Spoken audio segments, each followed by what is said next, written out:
மணி கரெக்டாக 10:21. இப்போ இதெல்லாம் வெளியே எடுத்தால் தான் நான் உள்ளே போக முடியும். அது வரைக்கும் நான் வெளியே வெயிட்டிங். இன்றைக்கி பயங்கர டிராஃபிக் இருக்குது ஃப்ரெண்ட்ஸ், பயங்கர டிராஃபிக். இது தினம் எங்களுக்கு ஒரு பொழப்பாக போச்சு. இது தினம் காலையில் வெளியே எடுக்கணும், தினம் சாயங்காலத்துக்கு உள்ளே எடுத்து வைக்கணும். என்கிட்ட தண்ணி பாட்டில் நொட்டு நொசுக்கு அவ்வளோ வெயிட் இருக்குது. இன்னும் இப்படியே டைம் பாஸ் பண்ணிக்கிட்டு இருக்காரு. வாங்க அப்போ நம்ம போகலாம். வலது கால் எடுத்து வச்சு இந்த கூலருக்கு இவர் இந்த அட்டைப்பட்டியும் கொண்டாந்துருக்காரு. கூலர் வைக்கிறதுக்கே இடையில அட்டைப்பட்டியும் பாதுகாக்க வேண்டியதாக இருக்குது. இதோ இவர்கிட்ட நான் சொன்னேன், கஸ்டமர்கிட்ட அட்டைப்பட்டியை கொடுத்து விடுங்க. இவருக்கு கஸ்டமர்கிட்ட எதுவும் பேசணுன்னா என்ன தான் பிரச்சனைன்னு தெரில. இப்போ இருக்கிற இடத்த நம்ம இருக்கலாம். அங்கே முதல் லைட்டெல்லாம் போட்டுடலாம். உள்ளே வரமாட்டேன், வெளியின்னு அதை கொடு இதை கொடுன்னு கேட்பாரு. இன்னும் ஏன் உன் வேலை முடியல, என் வேலை முடிஞ்சிட்டுன்னு சண்டைக்கு நிற்பார். ஏதோ மோட்ரு பண்ணியாச்சு, கஸ்டமர் ஒன்றும் வரல. ஒரு வாசல் குளிச்சுட்டாரு. இனி நமக்கு கடையை க்ளீன் பண்ணிவிட்டு நம்மளும் பெருக்க ஆரம்பிக்கலாம். இது எங்கள் விஸ்கி சாப்பாடு ஃப்ரெண்ட்ஸ். இப்போ 3 நாளைக்கு முன்னே எங்கள் பையன் அவ்வளோ கூட்டு போகும்போது ஒரு டப்பர்னாலே சாப்பாடு கொண்டு போனார். இப்போ பெடிகிரி நரைச்சி கொண்டுவிட்டேன். இவர் எங்கள் கடைக்கு போகும்போது கொண்டுட்டு பையன்கிட்ட கொண்டு கொடுத்துருவார். எங்கள் தனியாக வந்தாச்சு. இந்த கூலரை அவ்வளோ எறும்பு ஃப்ரெண்ட்ஸ். தினம் எடுத்து வைக்கும் போதும் கையில் காயம்படுது, வெளியே எடுத்து வைக்கவும் கையில் காயம்படுது ஃப்ரெண்ட்ஸ். எனக்கு பயங்கர டிராஃபிக்காக இருந்தது. ஒன்று என் மொபைலில் ஒரு சின்ன பிரச்சனை ஏதோ வந்துட்டு ஃப்ரெண்ட்ஸ். இல்லைன்னே எனக்கு கண்டுபிடிக்க முடியல, ஷார்ட் எடுக்கவே முடியல. ஏதோ இப்போ ஸ்ட்ரக் ஆகி நின்று இருக்குது. நானும் இப்போ நேற்று நைட்லேருந்து ட்ரை பண்ணுறேன். கீழே மொபைல் கடை கரெக்டாக போனால் அவர் 11 மணிக்கு தான் திறப்பாரான். நாங்கள் 9 மணிக்கு வீட்டில் திறப்பட்டோம். என்னத்தை செய்ய, ஏதாவது ஒரு புது பிரச்சனை எனக்குன்னு உருவாகுது. இந்த ஃபேன் அத்தனையும் செஞ்சது கஸ்டமர் என்ன வாங்க. இது செஞ்சதுக்கு ஒரு கஸ்டமர் வரல, செய்யாததுக்கு கஸ்டமரும் நிற்கிறாங்க. எனக்கு ஷார்ட் எடுக்க முடியலன்னு ரொம்ப வருத்தமாக இருக்குது. காலையில் சமையல் பண்ண அந்த வீடியோ எடுக்க முடியல ஃப்ரெண்ட்ஸ். என்ன செய்யட்டும், கிறகம். வாங்க இப்போ கொஞ்சம் பெருக்கிடலாம். பெருக்கிறதுக்கு இந்த பையை காலி பண்ணுங்க. ஒரு தண்ணியை எடுத்துகிட்டு வந்துட்டார், பைக்கையும் கழுவ ஆரம்பிச்சிட்டாரு. இன்னைக்கு காலைல சமையல் பண்ண பிறகு எனக்கு டிஃபினே கிடைக்கல. நான் பிறகு இப்படி சட்டிக்குள்ள சாப்பாடை கொண்டாந்துட்டேன். எல்லா டிஃபினுமே எங்கள் பையன் சலூனில் கிடக்குது. தினம் ஒரு சொன்னார், மறந்து போயிடுறாரு. நான் என்ன செய்யட்டும், சட்டிக்குள்ள சோத்தை வச்சு நான் கொண்டாந்துட்டேன். வயல்வெளிக்கு போகும்போதுக்கு அப்படி கொண்டாந்துட்டேன். கடையை சூப்பராக பெருக்கியாச்சு. வாங்கப்போ வாசலை பெருக்கிடலாம். இதில் மட்டும் இருக்க தண்ணியை கோரி ஊற்றிட்டு உள்ளே உட்காந்துட்டாரு. தண்ணியோட அப்புறமா நம்ம பெருக்கணும். கஸ்டமர் வந்துட்டால் பெருக்க முடியாது ஃப்ரெண்ட்ஸ். எங்கள் கடை ஒன்று ரொம்ப மோசம். இந்த ஸ்கூல்து கொண்டாந்து இல்லை மாட்டி வச்சுருந்ததில் நேற்று அத்து போட்டார். பின்ன நாங்கள் சொல்லி இருக்கட்டும், ஸ்கூல்து இருக்கட்டும், எங்களுக்கு ஒன்றும் பிரச்சனை இல்லைன்னு இப்போ கலட்டியே தூர போட்டார். எப்படிலாம் பாருங்கள் இருக்குது பாருங்கள். இது மாட்டினால என்ன செய்கிற போயிடுது, மனுஷனோட எண்ணெலாம் இப்படிலாம் இருக்குது. வாங்க பிள்ளைங்களுக்கு கொஞ்சம் பிஸ்கெட் கொடுத்துடலாம். அதை தண்ணியை கொடுத்துரும். பிள்ளைங்களுக்கு தாகமாக இருப்பாங்க. கப்பை கொஞ்சம் கழுவிடலாம். பசினால் உள்ளே வந்துட்டா.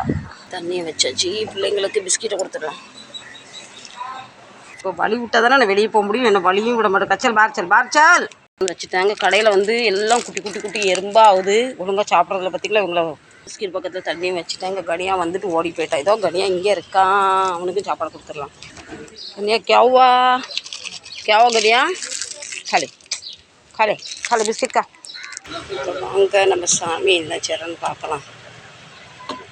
இந்த சாமி கொஞ்சம் பூ பறிச்சிட்டு வரலாம். நான் பிள்ளையரப்பாக்கு தினமும் அருகம்புல்லு பறித்து போடுவோம் ஃப்ரெண்ட்ஸ். அருகம்புல்லில் என்ன ஒரு மனம் தெரியுமா, பறிக்கும் போது அவ்வளோ ஒரு மனம். இப்போ வாங்க இப்போ கொஞ்சம் பூவை பறிச்சுட்டு வந்துடலாம். காலையில் ஃப்ரூட்டுக்கார் கொஞ்சம் கடையை பார்த்துக்கங்கன்னு சொன்னார். யாருக்கோ ஜாமான் கொடுக்க போயிருக்காரு. அந்த பொம்பளை வர பழத்துக்கு நிற்கிறா. சரி आप कैसे आज छुट्टी नहीं ना, अभी आएगा, अभी काम भी नहीं है। घर पहले से लड़का गुजर गया तो क्यों, क्या हुआ था? अरे बाप रे, उसका शादी हो गया था?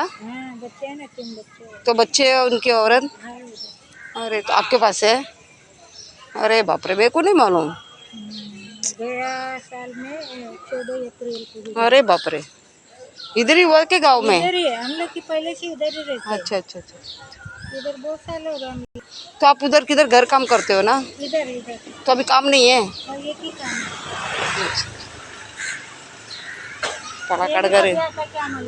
वो किसको फ्रूट देने गया है ना, वो पीछे गया है, वो औरत ले बोले के गई थी ना. हाँ ठीक है. அவங்க பழம் வாங்க வந்தாங்க. அவங்க ஏதோ மகன் இறந்துட்டாரன் ஹார்ட் அட்டாக்ல. அவங்க கதையை சொல்கிறாங்க. என்ன செய்ய, எல்லாருக்கும் எதுனா ஒரு பிரச்சனை. இப்போ நம்ம பூ பறிக்கலாம் வாங்க. பூ பாருங்கள், நாங்கள் தினம் இந்த செடிக்கு வந்து தண்ணி ஊற்றுவோம். இது வில்வ இலை. தினம் இங்கேருந்து சுவாமிக்கு நான் இங்கேருந்து வில்வ இலை பறிச்சிருவேன். சிவனுக்கு உகந்தது. இப்போ நான் பூ காட்டுறேன். எப்படி கொத்து கொத்தாக இருக்குது பாருங்கள் பூ. எனக்கு தினம் சாமிக்கு பூவுக்கு பஞ்சம் இல்லை. எல்லா பூவும் அந்த பக்கத்தில் கிடக்குது, இந்த பக்கத்தில் ஒத்து பூவாக இருக்குது. நான் இப்போ மொபைல்லையும் பிடிச்சிட்டு பூ பறிக்க கொஞ்சம் கஷ்டமாக இருக்குது. वो औरत को क्या फ्रूट मांगता था क्या? खड़ी थी वो? नहीं, वो खड़ी थी, बोल रही थी वो किधर गया, पहले वो फ्रूट देने गया है करके. नहीं गई वो ऐसे ही. ஃப்ரெண்ட்ஸ், அந்த அம்மா என்கிட்ட பேசிக்கிட்டாங்க தெரியுமா. அவங்க ரொம்ப பாவம், வீட்டு வேலை பார்க்குறாங்க. அவங்க பையனுக்கு 7 வயசு இருக்கும்போது அவங்க வீட்டுக்காரர் இறந்துட்டார். ஒரே ஒரு பையன். அவரும் பாவம் கல்யாணம் கட்டி வச்சு 3 குழந்தைங்க இருக்கான். அந்த மருமகளையும் பேத்தியும் இவங்க பொறுப்பு வந்துட்டு என்னாச்சு. இந்த கடவுளோட ஒன்றுமே வாழ்க்கை உறுதி இல்லை ஃப்ரெண்ட்ஸ். சும்மா இருக்கிற வரைக்கும் நான் பெரியவன், நீ பெரிய, நான் பணக்காரன் சொல்லணும். இதுக்கு அந்த பக்கம் கையெட்ட மாட்டுக்கு எனக்கு இவ்வளோ பூ கிடச்சி போகும். அங்கே நம்ம இப்போ கடையை நோக்கி பயணம் செய்யலாம். வண்டி இந்த பக்கம் அந்த பக்கம் பார்த்து வரலாம் வச்சுக்க. ஒரு பைக்கார ஒருத்தன் வந்து இப்படி உரி எடுத்துகிட்டே போனால் காலில் பூட்டிட்டான். நான் அவனை திட்ட, அவன் என்னை திட்ட. இதுதான் நடந்தது. இப்போ நமக்கு இன்றைக்கி இவ்வளோ வில்வையில் பூ நிறையா இருக்குது. மொபைலில் கழிச்சு பறிக்க முடில. வேறுகம் புல். இப்போ நம்ம பிள்ளையரப்பா குளிர வச்சிடலாம். அவரை நல்லா கழுவி கொண்டாந்துடலாம். இவரை தினம் நான் குளிர வைக்க, இவர் என்ன குளிர வைக்க மாட்டேங்கிறாரு. இதெல்லாம் நேற்று போட்ட பூ. பிள்ளையரப்பா சூப்பராக கழுவியாச்சு. லக்ஷ்மி வருகை கொஞ்சம் பொட்டு வச்சிருவோம். பிள்ளையரப்பா கொஞ்சம் கண்ணை விழிச்சு பாருங்கப்பா. பிள்ளையரப்பாவுக்கு பூவால் அர்ச்சனை. சிவபெருமானுக்கு பிடிச்ச வில்வேலை. எல்லாப்பட்டியில் கொஞ்சம் பூ வச்சுருவோம். இந்த பூ பாபாவுக்கு. ஃப்ரெண்ட்ஸ் சொல்லுவாங்க ஆரம்பம் நல்லா இருந்தால் முடிவும் நல்லா இருக்கணும். அதே மாதிரி எங்கள் ஆரம்பம் நல்லா பூஜையோடு நம்ம ஆரம்பிச்சாச்சு. இன்றைக்கி இந்த கல்லாப்பட்டி நிறைஞ்சி பணத்தால் வழியணும். கடவுளே, மகாலட்சுமி தாயே, கிருபலட்சுமி தாயே, அஷ்டலட்சுமி தேவியே இறங்கி வாங்க. சரி ஃப்ரெண்ட்ஸ், நாங்கள் சாமியெல்லாம் கும்பிட்டாச்சு. அவர் தொழில் பார்க்க ஆரம்பிச்சிட்டாரு. எனக்கு இப்போ வேலை இருக்குது. இந்த வீடியோ பிடிச்சா கண்டிப்பாக லைக் பண்ணுங்கள், ஷேர் பண்ணுங்கள், சப்ஸ்கிரைப் பண்ணுங்கள், சப்போர்ட் பண்ணுங்கள்.